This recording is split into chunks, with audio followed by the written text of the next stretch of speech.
чындыкты айткандар камалып, кошомат кылгандар Манас орденин алып атат. Манас сага. Эң туура айтты мына.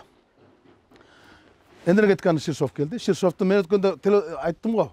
Ширшовдун заманы келди, Ширшовдун таманы келди, Ширшовдун адамы келди, Ширшовдун кадамы келди. Урматтуу туугандар, ушу калыстыкка бир карап койгулачы. Ушу добушуңарды сатпагылачы, ушу добушуңарды сактагылачы. Салам алейкум. Алейкум ассалам. Акындар айтмакчы, аман болсуңар, жаным Кудай алсын калган. Жакшыларбы? Кандайсыздар, жакшы турасыздарбы? Күн жакшы.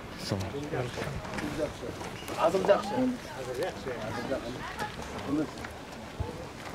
Кандай касарат да?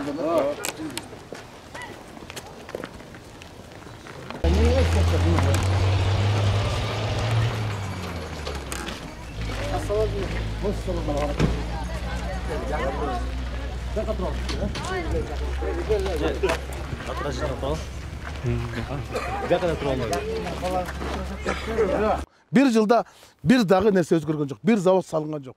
Мен айтайын, кирген инвестициянын көлөмү 200 миллионго жетпейт. Чыкканы 400 миллиондон ашып кетти. Демек, бизде киреш эмес чыгаша. Анан ушундай кырдаалда өкмөт башы айтып атат да, уялбай туруп мен 400 миллиард неме алам депчи. Каяктан табат? Анан асман деген шаар салабыз деп мына бир укмуштай жалтырган сүрөттөрдү көргөз койду, жомоктогудай кылып турчу. Анан элдер ошого ишенип атат. Анан өткөндө мен комитетте кыйкырдым да, ошо асман шаарын салабыз деген анекдотуңарды айтпагылачы, элди кыжырат тийбей. Баткенде кайтыш болгон балдарды от салып үйүн сала албай, айлыга чейин отурсуңар го. Алты кирпичти таба албай отурсуңар, анан каяктагы шаарды саласыңар? Шаарды салсаганда дагы 700 миң кишилик шаар экен. Элди каяктан алып барасыңар? Ысык көл областында 700 миң киши жашабайт да. Марстан алып келесиңер, же Юпитерден алып келесиңер адамдарды. Жөн эле урдуруп берет экен, жанагы бош ара каттуу калдырайт деп атко. Ошондой болот да. Анан айдаган 3 очко ышкырыгы таш жарат дейт. Ошого да ишенип атат да. Баш иштебегенде буттун шору. Башчы иштебегенде журттун шору. Мына шорубуз кайнап калды. Bir жылда элеңдеп калдык. Же көмүр жок, же көңүл жок, же үмүт этейин десең эчтеке жок. Карандай калп. Сүйлөгөнүн баары коос, кылган бир иштики жок. Анан кайсы жерде тиги лента келип ачып аткан аким губернатор бар. Байкуш бирөө о жерде өзүнүн акчасынан бир швейный фабрика ачса, сен кое тур. Ачылышынан биз бар. Сен эмнеге барасың? Ал өзүнүн акчасын ачты да, кредит алып. Лентасын келип бул кесет да, этин ошол жейт. Не керек бар? Анан ошол жерде ушинтип аксакалдар отуруп алып, алды столтуран кол чабып атат да. Атаң өскен кыргызым дедим да. Өлгөн турбайчы өткөндө бир акын, атактуу акын ага айтты, атаң көргүбүз келди. Биз элде эле оңбой калдык. Ушу эл өзүбүз деле бирди көргөнү калдык деп айтты. Мен ошону айтып койсом, сен бузукусуң, сен эмнеге аны айтасың дейт да. Эл эмнеге көрүш керек дейт да. Элдин акын айтып атат. Анткени биз караңгылык каптап кетти. Коом деградацияга учурду. Бийлик деградацияга учурду. Интеллигенция деградацияга учурду. Жаштар деградацияга учурады. Азыркы жаштарың жанагы соска менен эмес, сотка менен чоңойгон жаштарың. Жазгаса данеги жок, жашаган дареги жок. Кечкери диванный эксперт. Отуруп комментарий жазып эле кыйын ошолор. Ошолор башкарып калды. Карыялардын сөзүн эч ким укпай калды. Карынын сөзүн капка сал десе эле, карыларды айта албай, таппай калбадыкпы. Бирок карыяны тапсак дагы анын калыстык сөздү айта албай калбадыбы. Калыс сөзүн айта албады. Өткөндө жанагы Алымкадыр Бешеналиев деген уу коргошун ичиш керек, тиги деп жанагы тефал чайнек менен ичип отурганда чалдым. Аттуу баштуу министрлик, мурунку министрлик айтып койбойсуңарбы? Кыргыздын медицинасын Иса Акунбаевдин арбагын тебеледи го бул акмаңар. Кыргыздын медицинасын өлтүрдүк айтып койбойсуңарбы десем. Ой, айланып кетейин, ырыс келди. Сен айтып жыргып атсың дейт да. Сен айтып атасың, сен тепкилеп атат дейт. Биз айтсак бизди тепкилейт да дейт. Анан эмне кылайык дедим. Ушинтип калп айта берсе отуруп берейикпи? Анан айтты, жок, уу коргошун болбойт экен деп анан кайтып өзү барып вакцина алды. Анан дагы бирөө чыкты, мен коррупциянын вакцинасын таптым дейт. Сен өзүңө биринчи салып көрбөйсүңбү ошо вакцинаны? Анан троллейбус завод салып баштадык деди. Мына келип туруп берке бала саруу деген гез ачабыз деп капсула салып кетти да. Барыңар көрдүңөр да. Эми капсула салып кеткенден кийин бул капсула салгандан кийин бул иштин башаты да бул мондай бир иштин башаты да турабы. Эртеси күнү бир контейнерлерди коюп, арматураларды алып келип иш баштаса мен ишенем да, иш жүрүп аткан экен таң көрүү депчи. Жөн эле капсуланы салып туруп, ачылышыңды мынтип алып кетип калды, анан кетип калды. А эмнеге анда айттың? Анда эмнеге капсула саласың? Эгер ишиң уламан дер, анда эмки жылга турганбасың, эмки жылга капсула салбайсың. Шоу да шоу. Шоу болот атпайбы? Ботинкенин боосу болот, саясаттын шоусу болот. Туура айтып атасыз. Ошондой эле шоу. Ботинкен боосундай эле. Ширшовдун эмеси да. Кадрлары келди. Эң туура айтты. Эң туура айтты мына. Энергетиканын Ширшов келди. Ширшовдун мен өткөндө айттым го. Ширшовдун заманы келди, Ширшовдун таманы келди, Ширшовдун адамы келди, Ширшовдун кадамы келди. Свет өчтү эле? Өчкөн. Тезек тере турган болдукпу? Тере турган болдук. Дагы эмне керек? Дал ошол деме келди. Анда да суу жок болчу. Анда да ушундай болчу. Азыр эми 3,5 миллиард дефицит. Мына бүгүн маалымат алдым. Чыккан суунун көлөмү секундасына 469 куб суу чыгып атыптыр, киргени 209. Демек 260 куб суу агып атат. Ашыгы менен киргенде чыкканы көп болуп атат да. Демек бул февралга барып ол да окуй болот. Иә. Анан айтат атпайбы бул 8 миллиардка жеткиришет. Эми шайлоо жөнүндө айтайын да. Эми шайлоо бул жолку шайлоодун тартиби табияты башкараак болот. Эл өзү тандайт. Жанагы 54-тү. Өзү шайлай турганда өзү, жайлай турганда өзү. Анан ушул жерге келгенде мен мени шайлап койгула деп келген жокмун, ачыгын эле айтайын. Мен эле асмандагы айды алып берем, жердеги жылдызды алып берем деп убада бербейм. Силерди убада да кылбайм, убара да кылбайм. Мен болгон мүнөзүм ушул. Чындык жатса, чыркырап жатса мен ошого болушам. Калыстык камалып жатса, ошону бошотом. Акыйкат асылып турса, ошону жибин алам мойнунан.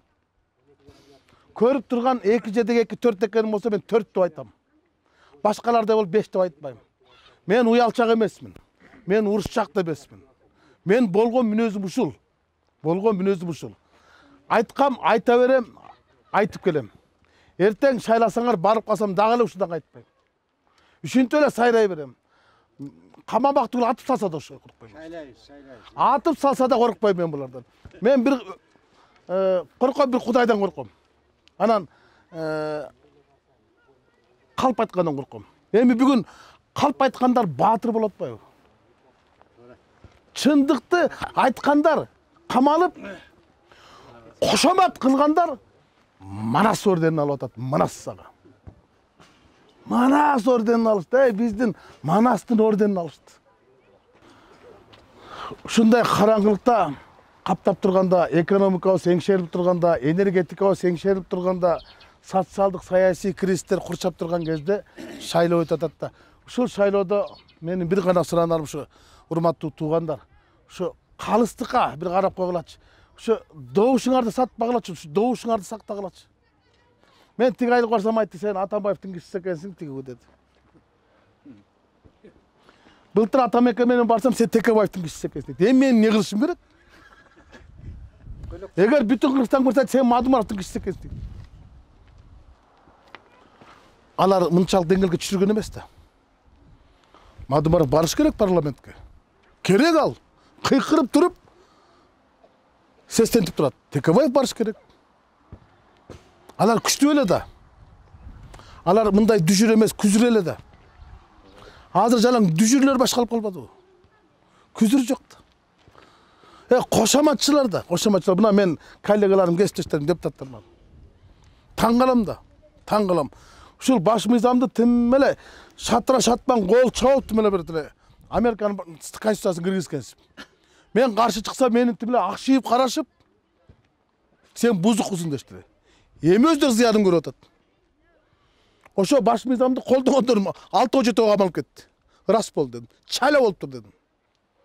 Бирок баш мыйзам өзгөргөндөн башка нерсе өзгөрүш керек болчу да. Элдин көйгөйү өзгөрүш керек да. Бийликтин көйнөгү өзгөрдү дагы элдин көйгөйү өзгөрбөй калбадыбы?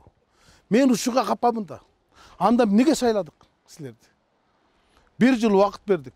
Аз дейт да. 1 жылда айланып кетейин. Жана Мадумаров айтты го кече. Былтыр төлөгөн малдар чуркап калды. Булар айыл бутуна тура албай атат деп. Ошол эле кеп да. Ошол эле кеп да. Бир жылда эмес козу 5 айдан эле багалаң болот го. Булар багалаң болуп эле көтөлөң болот атпайбы? Багалаңга жарабай атпайбы, баса албай атпайбы? Көтөлөң болуп эле кулап калып атпайбы? Ким күнөөлүү? Силер бут тосуп атасыңарбы? Же митингге чыгып, же жолду бууп иштетпей атасыңарбы? Кыла турган болсок, ушу бензин менен тамекини аракты арзандатчы.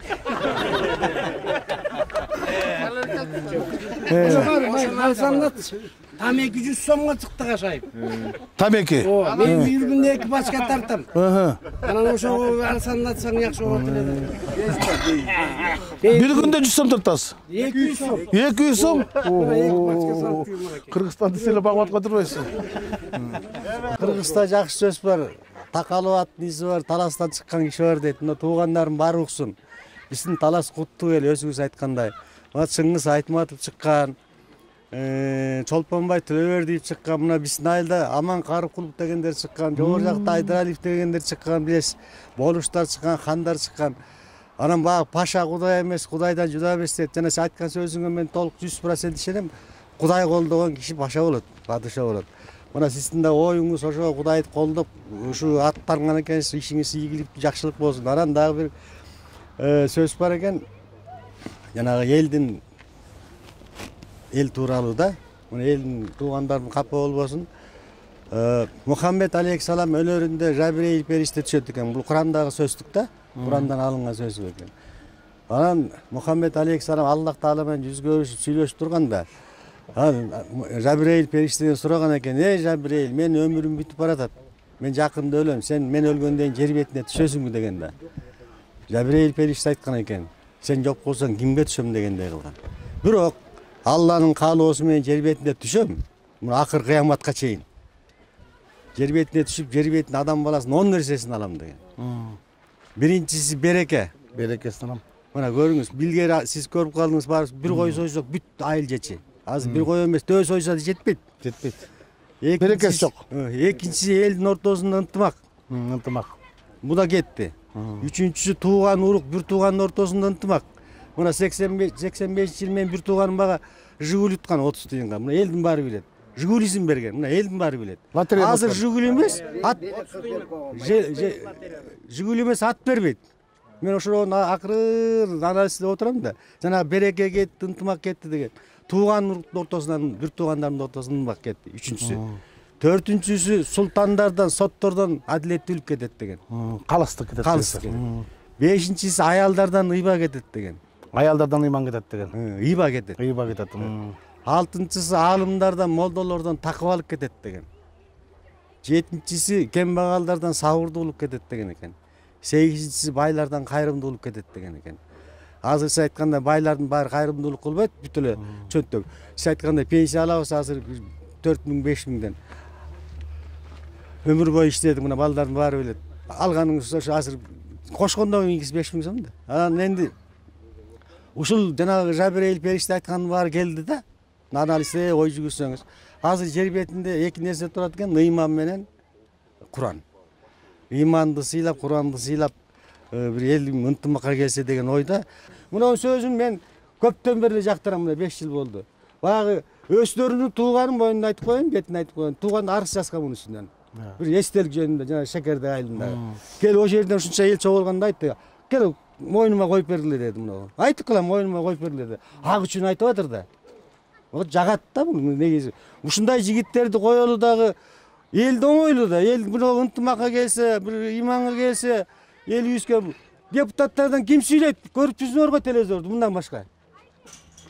Мындан башка ким сүйлөйт? Момбек эле сүйлөйт. Момбек туурасын айтат, жакпайт, анан муну аркасынан КГБны сайып коет, эмени сайып коет. Туурасын айтып атыр. Ушуну колдоп шайлап берели. Ишиң ийгиликтүү болсун, келечегиң кең болсун. Колубуздан келген биз дагы агитация жүргүзөбүз, Момбекке деп колдоп беребиз мынакей. Рахмат агай, рахмат.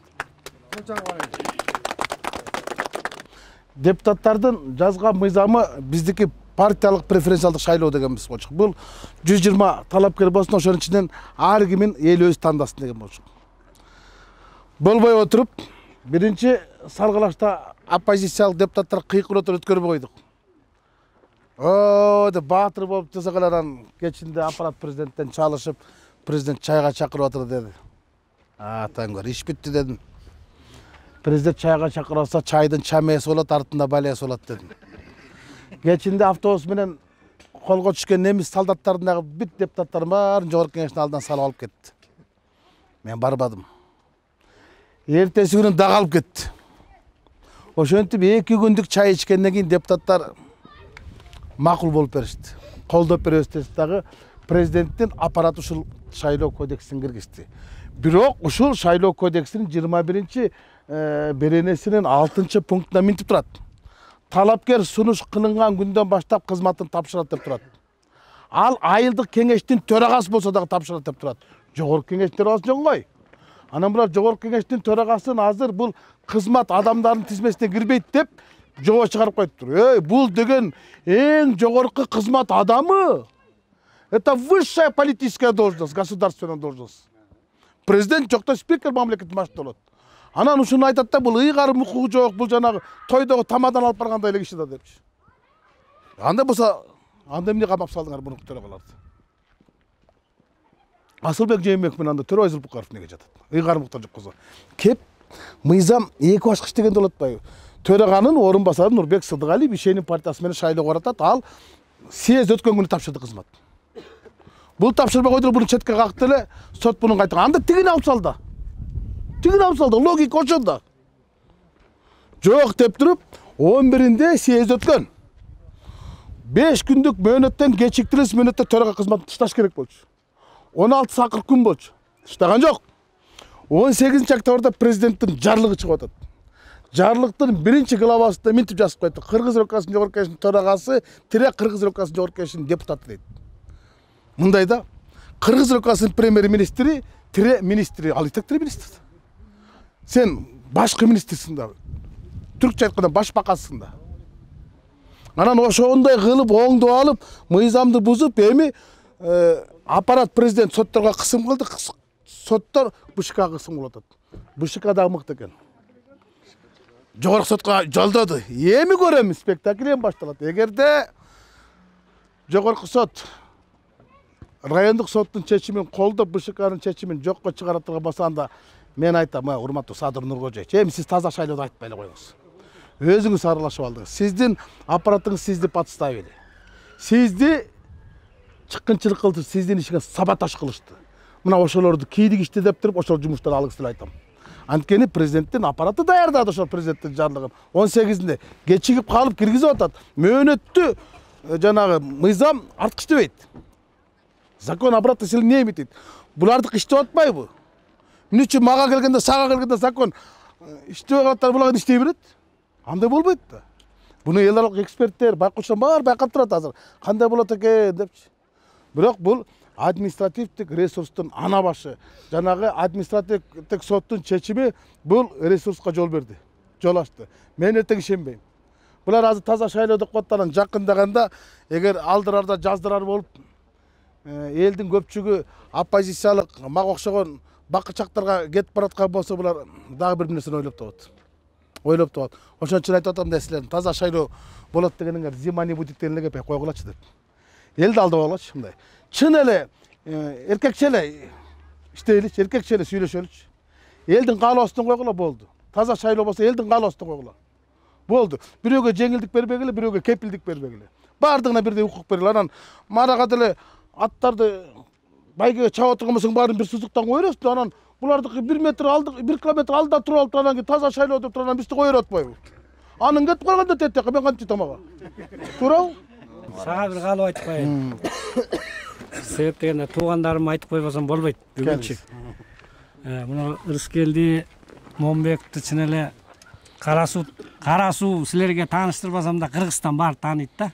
Мен бул киши менен 2009-жылы бек кыймылынан баштап таанышмын. Экөөбүз ээрчишип жүрүп, ушу таластан көп азап тозокту көрүп, СДПК партиясы менен көп эмеге барганбыз. Анан биринчи таарынчыман айтайын, анан кийин каалоомду айтайын. Былтыркы шайлоодо менин иним Ырыскелди, мен азыр келгенине аябай сүйүнүп атам. Атам эке менен кетип калганда чын эле таарынгам. Даже кара бороо айткам. мына иниңер кетип калды депчи. Бирок эми багы аралашып жүрбөгөндөн көп нерсени түшүнбөйт экенсиң да. Мен кийин барып тияктан сураштырып эметсем, бул киши алдынан өтүптүр көп кишининчи. Ушундай болуп атат ситуация. Мен тияк менен барайын, барып алып тияктан жардамдашайын депчи. Ошонуканай мен бул иниме мен аябай кайра ыраазы болдум. Ыраазы болуп, анан баягы Темирлан Султанбек чакырганда мен барганда эле айттым, таласка көп кишинин кереги жок. Мен да бир 3 кишинин немесин алып баргам башка кыздардан. Момбековду таластын атынан чыгар, бирок Кыргызстан боюнча иштесин. Ошондо бизден СДдан социал-демократтар деген партияга пайдасы көп дейт дегем да. Сиз кылган турбайсызбы анда балекетти? Анан экинчиси Рыскелди, мен эми аны мактаныш айткан жок, мен алып барып сипсак киргиздим депчи. Просто сенин кайтып келгениңе мен элдин алдына айтып коеюн, мен өтө кубанычтамын. Рахмат ага. Могу социал-демократтар деген партияны көтөрө турган бирден бир алып ушинтип багы чөгүп кеткен нерсени кайра суудан алып чыга турган киши ушул таластан башын көтөргөн кишилер аз эле калды. Азыр санап эмете албай атабыз. Ким бар эле депчи. Ансыгандай мен туугандарыма айтып кетейин. Могу Кара Суу деген айыл өтө ынтымактуу айыл болчу. Ак жолдун учурунда дагы, Акаевдин учурунда дагы Атамбаевди биринчи орунга алып чыгып, ушул жерден кыйкырышып атып, анан кийин Бабановду алып чыгып жүрдүк биринчи орунгачы, бийликтин кысымына карабай. Эми мына Рыскелди колдоп бергөн мен суранам силерден. Мен суранам, өтө суранам. Анткени социал-демократтар деген партиянын жетекчилеринин ушул айылга кылган эмгектери бар. Аны мен азыр бүгүн айтпай эле коеюн, дагы Кудай буйруса Рыскелди тиги жетекчилер менен келет, ошондо баарын чогуу айтабыз. Рахмат. Мен Рыскелдиге ак жол каалайм. Рыскелдиге Кудай буйруса ушул айылдан биринчи орунду алып бергенге аракет кылалы. Ошондо ал добуш ушу бардыгыбыз алган добуш, бардыгыбыз жеткен ийгилик деп эсептейбиз да. Рыскелди сага ак жол каалайм. Рахмат. Барган жериңен сыгылып, дайыма эл сени колдоп жүрсүн. Мындан башка киши сүйлөбөйт чын эле. Рахмат туугандар. Мен бир гана кепилдик берем. Кызмат кылып берем 5 жыл. Жана айттым, баша Кудай эмес, Кудайдан жуда эмес дейт. Кудай Таала колдоп, ушинтип элдин арасына келип, элдин көзүнө көрүнүп ушундай жол каттанып атканыңа биз чын жүрөктөн тилектешпиз. Алла колдосун, Кудай колдосун. Ушул айылдаштарым менен менин да сөзүм уксун, Асылбектин да сөзүн уксун. Биз мындай бир тууган баарыбыз ынтымактуу эл болобуз. Мына кымбаттуу туугандар ушу Момбековду колдон келсе колдоп, кол уштап койгула. Мына бизге эл үчүн иштеп бере турган ушул киши телевизордон көрүп жүрөбүз. Таластан чыккан бала. Айттым го, иши ийгиликтүү болсун, Кудай колдосун. Жакшылык болсун.